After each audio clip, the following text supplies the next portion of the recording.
anything? Oh, sorry. In one context, and it's imposter syndrome, which was brought to my attention by Dr. Kelly Lee, who is a colleague of mine at UC Irvine. So what is, oh, sorry, did it change? No, it hasn't changed yet, Esther. Okay, so what is imposter syndrome? It's also called imposter phenomenon, sometimes referred to as. And it's a belief held by usually high achievers that they are somehow a fraud. And they feel like my achievements are not something, they can't internalize it. And they will attribute their success to things like luck or error or even hard work. And the hard work part might feel a little weird, like what's that all about? But they think like I have to work twice as hard to get half as far, something like that. Oh, and I just realized my name is appearing as Patrick, but anyways. Okay, and then they have a deep fear of being exposed as a fraud. So they might feel like an outside, okay, do I have a right to be here? Okay, so they will question their right to be there. And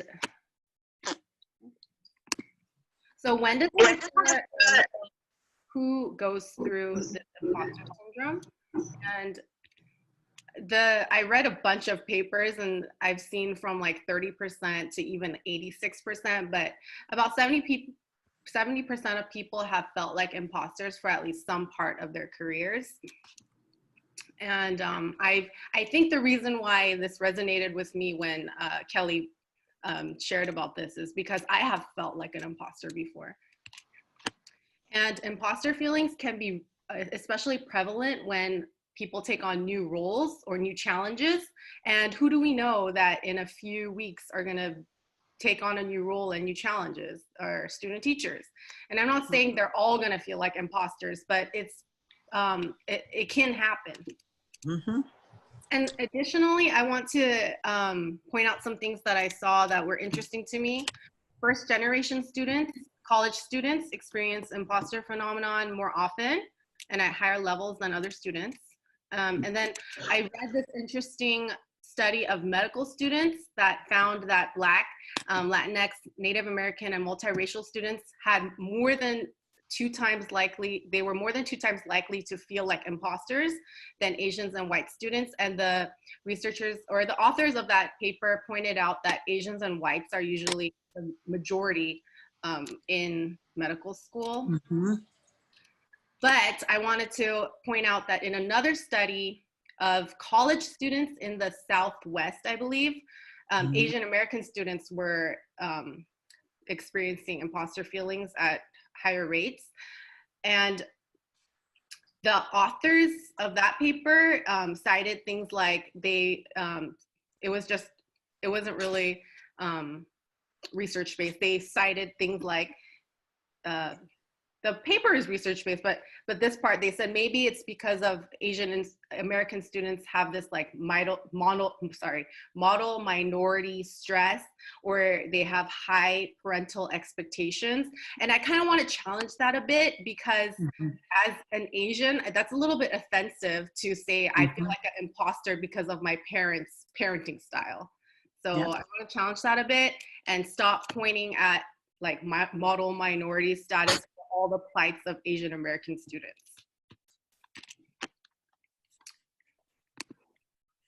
So I thought about, oh, sorry, I think I skipped a slide. So why should we care? The imposter phenomenon is strongly tied to depression, anxiety, and low self-esteem. And it's an even stronger predictor than minority status stress.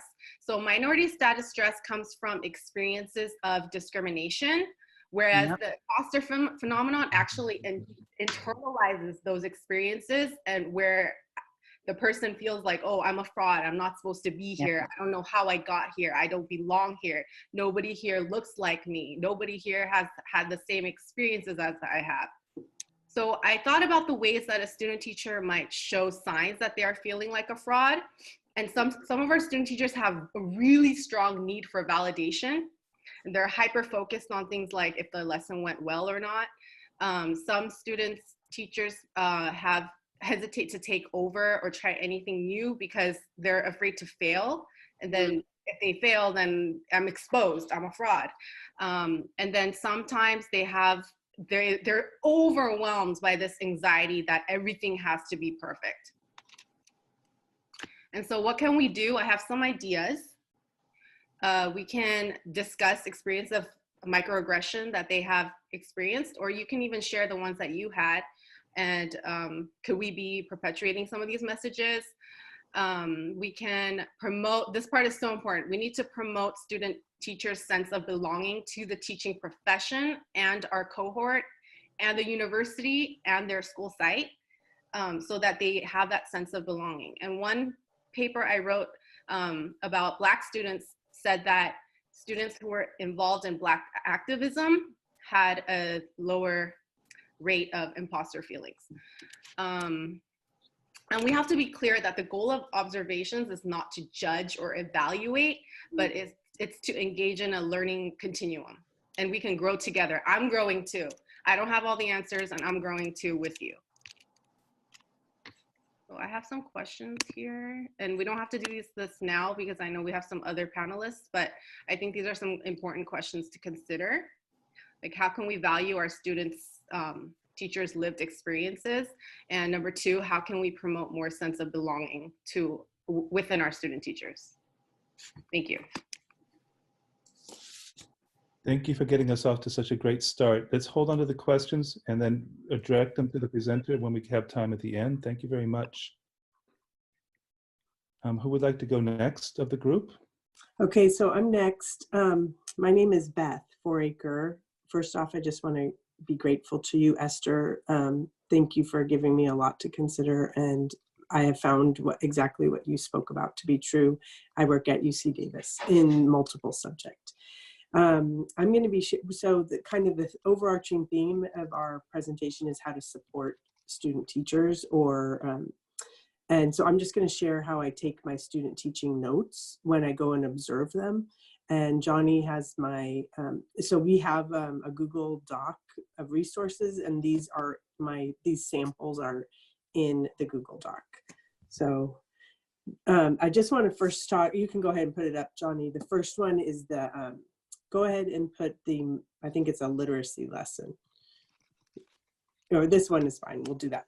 Okay, but first, before we get going, I just want to say that for me, when I work with my student teachers, I'm sure this is probably true for all of you, but the relationship with my student teachers, helping them feel exactly what Esther was saying, that they belong, that they matter, that they have value, that it's not an accident that our paths have crossed, that they're meant to teach me something, I'm meant to learn from them, and support them in this growing together. And so what I always say to them is, I'm your biggest fan for this year. I'm dedicated to your success. I'm super excited that we're working together, and I want you to be the best teacher you can be.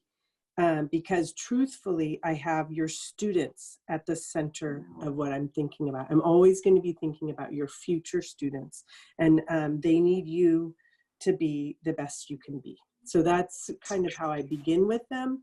So I do want, we at UC Davis always get an autobiography that they share with us. So I read those, I share my autobiography with them, and then try and create some moments to really get to know the student teacher and vice versa. So when I do go observe them for the first time, I use photos in my observation. So I just bring an iPad and I take notes about what this teacher is doing and saying, what the students are doing and saying, and I use photos to support that. Because I have found that students, Matt Wallace yesterday, who's also from our math program, single subject program in Davis, shared having the lens of the student outcome, the student data as being what you focus on in your observation. And if you do that, it becomes less about a personal thing to the teacher and more focus on the students, right? So similarly, I find the photos help to focus on the student. It's also a chance if the student teacher, for instance, in this particular example, the student teacher was going back and forth teaching ELD between Farsi and English. And she was trying to think of the Farsi word for snowflake, and she couldn't think of it. And we were sitting there together, and I had my iPad, and so I just got a Google image and put up the image of snowflake, and then the young girls said snowflake in Farsi, and they remembered. So just using, reminding our student teachers that they do have access to technology. This is, of course, prior to COVID, and using technology to support them in the classroom. Talking about, so then let's say there's links that might help them, or ideas that I know about, or resources that I know about, I can also place that right in the notes, and in the debrief, return back to that. So I think this was a very short lesson. So there you go on that one. And then my next lesson is, I think it's the sample math lesson, that one. Thanks, Johnny. This is, again, just taking down data and using these photos. If you can scroll down, so here's student work, here's what the teacher is seeing, and then student response, and then some suggestions for what she could do to elicit more response from students or other ideas. And then I think if you can scroll down a little bit more. So at some point there's students are needing more of a brain break. They've been sitting on the carpet for a long time. So talking again, kind of just noting where we can pause, where we can acknowledge students who are getting, might be demonstrating that they need a little brain break, and then putting a brain break, you know, a sample of a brain break with a link right in there helps too. Again, just mostly focusing on the students. And then the other thing I wanted to say about the photos is that the photos can, I think Matt's talked about this yesterday, you know, lots of times our student teachers are so critical of themselves and they only see the mistakes they make. And photos are a good example of the good stuff happening too. And it's a reminder for them that so many good things are happening in those student teaching moments that they might not notice. And it's a chance for you to be a fly on the wall and help them see those, kind of have photo evidence of the good things. And I think that's basically it. Oh, and then will you, Johnny, okay, and the other thing I just want everyone to know, see that universal TPE UDL right there? This is not about student support, but this is an amazing document that takes the TPEs that our students are responsible for and links them directly with UDL considerations. And this has been developed at California state level, and I just want every teacher to know about this. And then at the top it says there's an amazing Padlet on UDL also, so make sure and take advantage of this resource. All right. Thanks, Beth. I just wanted to chime in and mention that's also, I shared that there's a session on UDL in the next group of presentations, so that resource is also shared in that folder. Thanks for, Lisa. yeah. All right, we have a couple other folks who would like to go next, please. Hi, I'm Drina Ramirez, and I also am a supervisor with Beth at UC Davis. And my little similar to Beth, I'm also sharing an idea that I have used with my students this last year. This is my 5th year, and you know, you as a supervisor, you also are growing and figuring out how to do this job. And so for me, I utilized various methods to take notes, including something similar to Beth without the pictures, just note taking and sending that email to them. But I worked on getting the teaching performance expectations on a kind of a checklist in an easy to do checklist on one side. And if you can put that up, Johnny, I apologize for the quality of this form. I developed the form on a different computer that had it all on one page. And I believe that, oh, you did get the good one. Oh, good. Okay.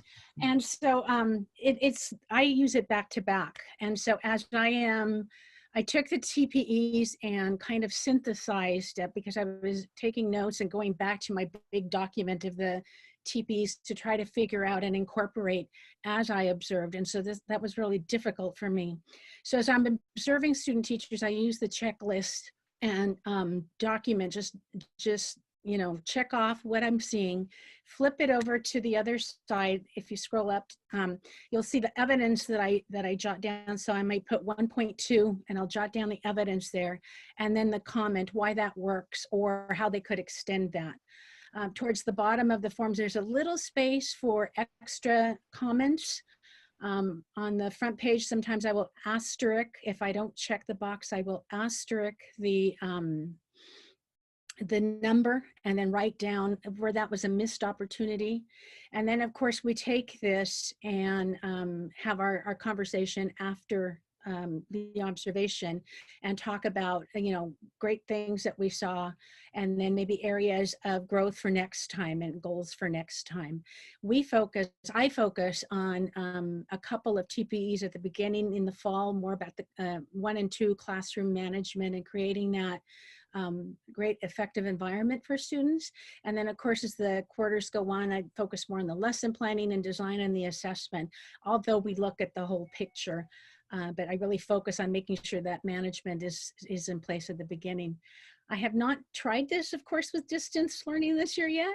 I would hopefully be able to scan the form and or take a photo of it and send it to the student teachers and then have that discussion virtually.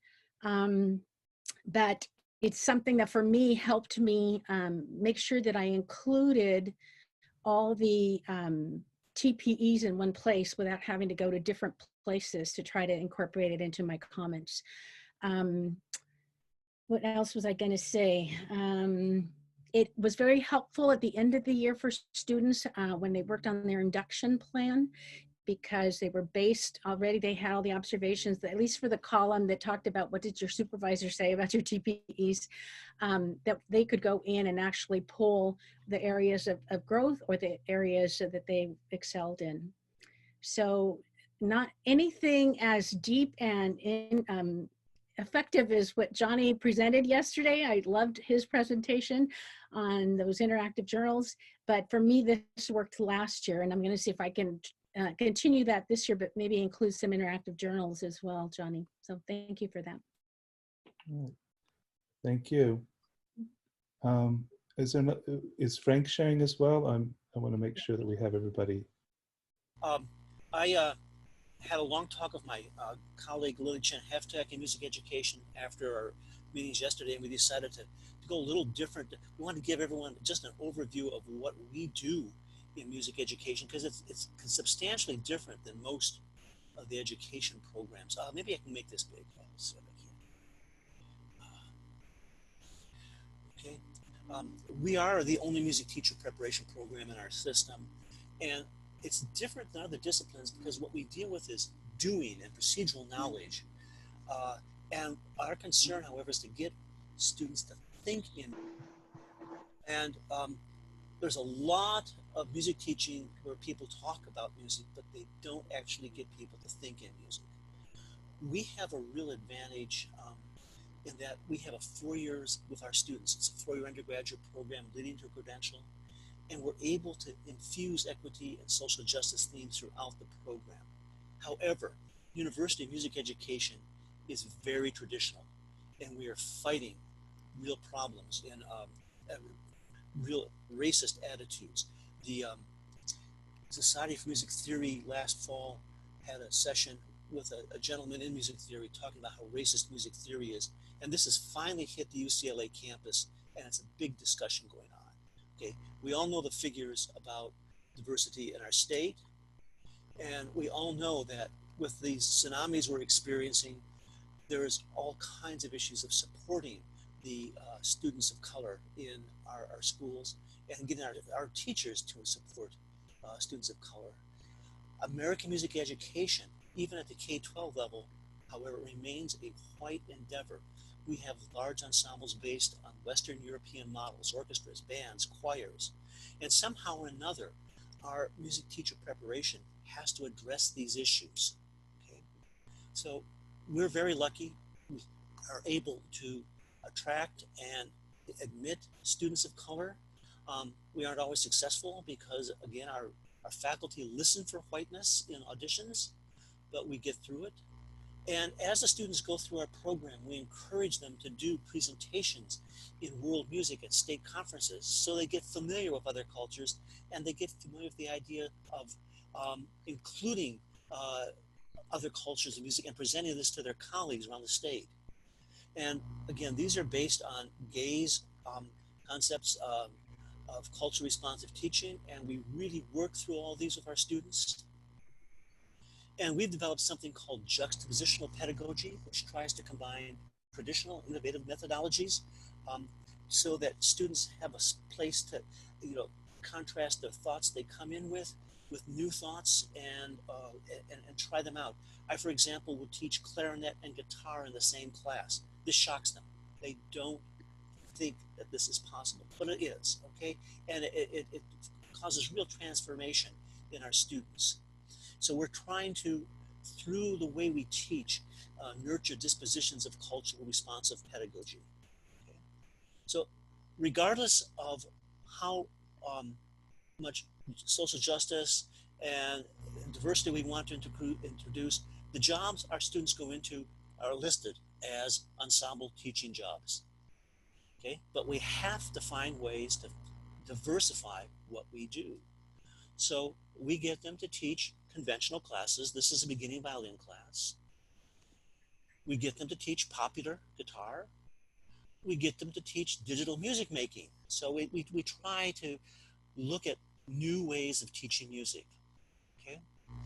So we try to challenge student teachers to become more open and responsive to student cultures by juxtaposing these experiences. Our coursework requires that they examine their own identities and core values and look at how they change over the course of the student teaching year, which is the 4th year. And there's lots of readings and lots of self-reflective assignments. In student teaching, I use something called verbal protocol analysis of practice. And what it is, it's a think aloud method of eliciting descriptions of cognitive and physical processes that novice teachers going through. What they do is we take videos of all their teaching, and 3 times a quarter, I bring them back to campus. They watch their video, and we record what they're doing while they narrate their thinking processes during teaching. We transcribe these comments for analysis, and we look for themes in what they're doing. And this really facilitates a deep understanding of their teaching performance. And I just have a real quick example here. This is a student teaching, working with a beginning violin class, and this is about a minute of her work of class. And what you see on the right up here are her comments that she's made during the teaching process. Really sweet because they're all excited about the bow, and they're are like, can we get the bow out? Not yet, guys. It's okay. And I'm modeling what I want them to do right now. I'm holding my violin in resting position, and I'm waiting. There's a couple moments where I asked one of the kids who had his violin out, who was chatting, to kind of hold it, and I did that visually. And now I'm still just waiting.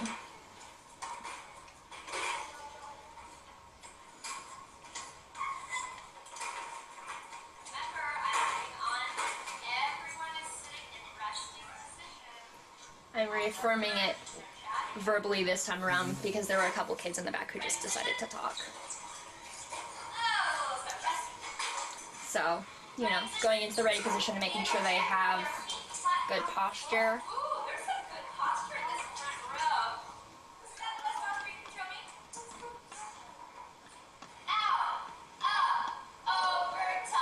Okay, so at this point of the quarter, she had learned how to monitor a class. She had learned how to make decisions in real time. We had worked very hard to get her to that point. For her to be able to wait 12 seconds for students to calm down is a major achievement in a music teacher's class setting. So this has become very effective for us to understand to actually look at their thinking processes during the acts of teaching and be able to come up with descriptions of it. So I've tried to give you an overview of our program, trying to give you a little bit of how we work with student teachers in the field settings through video. Okay, and then of course what I have, all kinds of references on this stuff. Okay, and that's it. Thank you so much, Frank. Thank you. I'm gonna make a connection right away. I really appreciated that active rehearsal you did with your students. We have some of that in mathematics education as well. Having students go through and do the think aloud with peers about how their lessons are going to progress is such a powerful practice. I really appreciate that one. Right now, if people want to either ask questions in chat and I can call on you, or if anybody wants to just ask a question out loud right now for any of our presenters, that would be great. Or just an appreciation, a comment for them. I have my hand raised, so I'll just I'm sorry, please go ahead, Molly. I'm sorry if I missed it. That's okay. Hi, everybody. I'm Molly Shaw from UC Santa Cruz, and I've been a classroom teacher for 20 years in a middle school, and I have 2 credentials, music and science, actually. So I just wanted to say hello to you, Frank, and my dream job is to be a middle school choir director. So seeing your photographs has made my day today. So thank you. But my doctorate is in science education, and that's what I've been focused on. Anyway, I just want to, I don't have a question really, but I would like you, all of the presenters today, to hear my gratitude for the incredible supportive tone that you bring to your work. And as I listen to these presentations, I keep thinking, other university departments could learn so much, I think, for the way we talk about pre-service career people in our programs.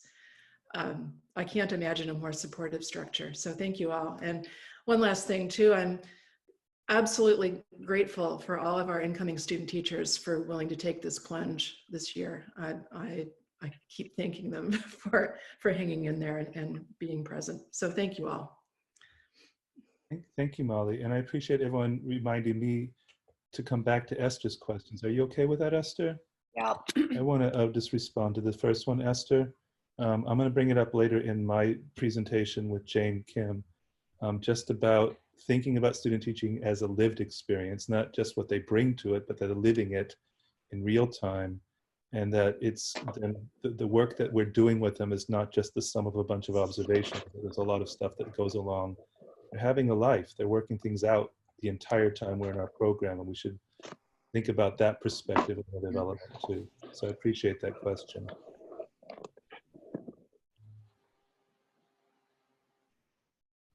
I'll just chime in. Beth, I know you mentioned, I think it was Beth or Drina, the autobiographies. I'm wondering how you use those autobiographies and if students really open up and use that opportunity to kind of share deeply about their experiences.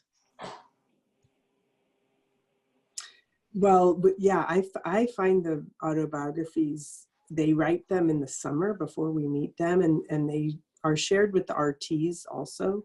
So they, I think they're super valuable. And when I read them, when I first read them, this was years ago when we first started doing this, my response was I wanted them to know my autobiography too.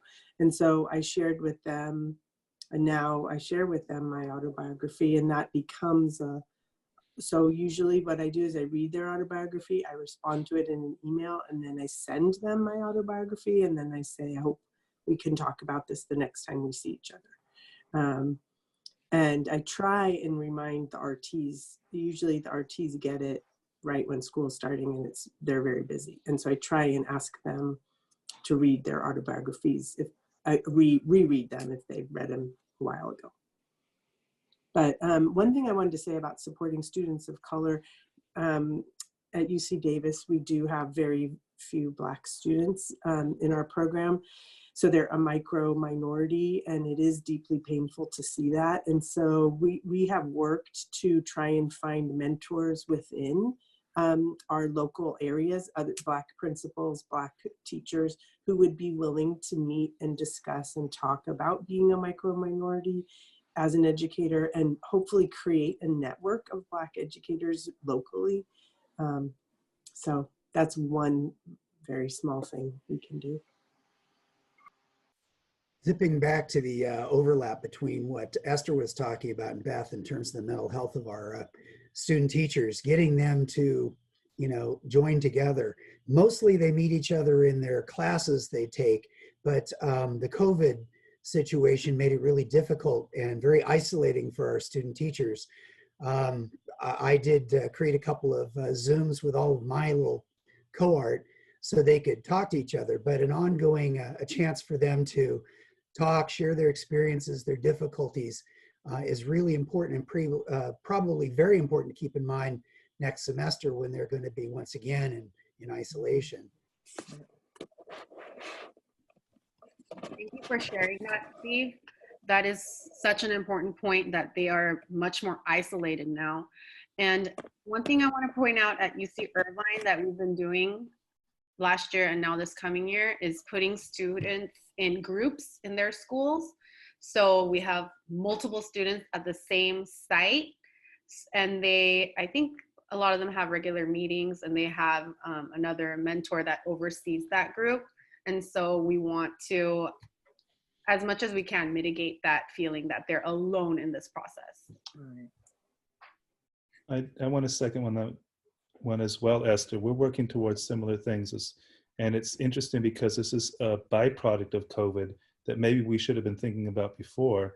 We often think about everything being in dyads. There's a supervisor and there's a student teacher, and we always think about that's the unit we should be thinking about. And we moved away from professional development schools, but what about putting knots of students together? And we're experimenting with this in our program about maybe some sharing across CTs and then some sharing across supervisors as well. What if we disentangle this one-on-one and make more of a family kind of approach to supervision? So I appreciate that. Johnny, I'm just going to jump in too. First of all, this is just such a wonderful experience being able to hear about all the different UCs and what the programs look like and kind of get a window into what others are doing. I'm certainly gaining a lot from the experience, but just wanted to add to it, at UCSB, we do kind of have that cohort model where I'm a supervisor at a site, or I cross over 2 sites, and we have one small group we meet with weekly, and they really become each other's support network through this. And especially when we transitioned to the remote structure, I noticed how much they were really latching on to one another for that support. So I started using Voxer, which is just a walkie-talkie app, and my whole group, I would send them little messages weekly, and they would kind of respond to one another and post pictures of things they were doing for self-care. So going for a hike, or even sitting with their dog, or whatever it was, but just really kind of as a check-in to see, once they were really isolated and feeling kind of alone, that we were still taking care of each other. And I think seeing the posts from one another maybe encourage them to do something for themselves too. So that was just another way for us to stay in touch and let each other know that we were still here. And we would also Zoom weekly to kind of just keep that conversation going. So I think those things really helped in this type of world that we're living in right now.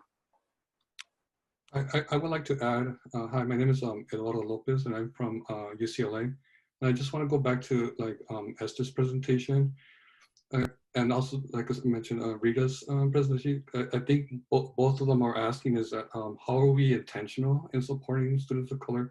How are we developing a racial literacy? And I think what I love about Esther's presentation is that she's intentional of for example, of this framework of saying, okay, if students are coming in, they're coming in with it. And so she's providing a space for students to name it, to acknowledge it and affirm it, that they're not alone, because oftentimes we carry this fear ourselves and we never are provided the structure and the space to talk about it, right? So if we create those spaces, not just optional spaces, but structured into classrooms in our practice with our students, I think that really is really critically important. And all the other spaces that are come with our current climate, I think that's what we should be doing. How do we create pieces, readings to cultivate intentionally these conversations? I would imagine that a byproduct of imposter syndrome is the need to keep it a secret, right? Yeah. So yeah, I think you're making a wonderful point, and I can't wait to talk to my student teachers about imposter syndrome and start to understand that with them, and use my own history as my own way of making sense of it for myself. Can I ask a question? Yes, about please, the imposter? Sylvia. Yeah, okay, sorry.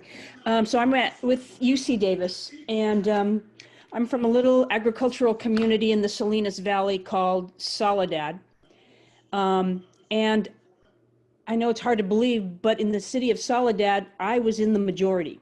So I'm half Filipino and I'm half Mexican. And I have to tell you that I never experienced the imposter syndrome. And I'm wondering if you think it's because I wasn't a minority when I was growing up. And when I went away to college, which was my first university was Fresno State, I don't know that I was much of a minority person there either. What affected me the most was this whole idea of affirmative action, which I had some issues about. And in my brain, I just thought, well, you know, they're lucky that I am qualified and I am good enough to be here. Anyway, so the question is, how do you think being from a town where you are not the minority affects the imposter syndrome? Interesting question. That's a great question. And I think it helps for a person who comes from somewhere where there are other people like me to not have feelings of imposter syndrome. But I want to add, not everyone goes through imposter syndrome feelings. I'm not saying everyone goes through this, and I'm not saying all of our student teachers are going to go through this, but it is much more prevalent when somebody is stepping into a new role, and more prevalent when they don't see good examples of what they value in that space.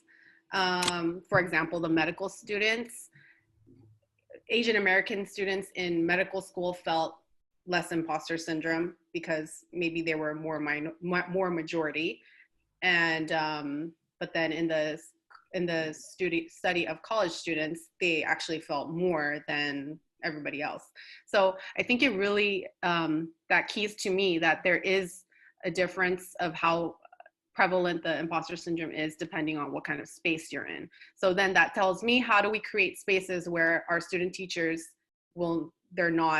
where they won't feel those feelings of being like an outsider or feeling no right to be there in that space or not qualified. Like I got here, it's interesting to me. I don't know why you brought up the affirmative action thing. Can you explain what you meant by that? Yes, when I was going to college a million years ago, affirmative action was in place. And there were a lot of students who benefited from affirmative action. And frankly, I don't know if I did or didn't. But my mentality was that I absolutely was qualified. Okay. Got it. I understand. At the university. Okay, but I want to think about that. Like, why do you even have to question yourself? Like, did I get here on my own merit, or did I get here because of affirmative action? Like, why? For me, that's problematic that you're even in that position that you have to question your own qualifications. Oh, I wasn't questioning my qualifications. I was questioning their intent. I wasn't by any stretch of the imagination. Truthfully, there's not one place in this world that I don't belong. So, and I always felt that way. I'm not sure if that's good or bad, but that's the way that I've always felt. So I was more questioning what their motivation was and what their intent was, not mine. Okay. And that's wonderful. I love that you've never felt like that. And I wish I was like you too. So I'm going to pull this together because of time, and I apologize. I don't mean to cut anybody short. I'm just resonating with this right now because I'm working with beginning teachers in a summer session, and our topic of the day is stereotype threat. So appreciating the conversation we're having right now. We have just a couple minutes left. Just remember that there's a forum that you can make a comment about these sessions and appreciate these presenters. I've really got a lot of this session myself. Thank you all for bringing such good things to our peers. And I look forward to seeing you all a bit later as well. So I'm going to say thank you, and you all have a great next session.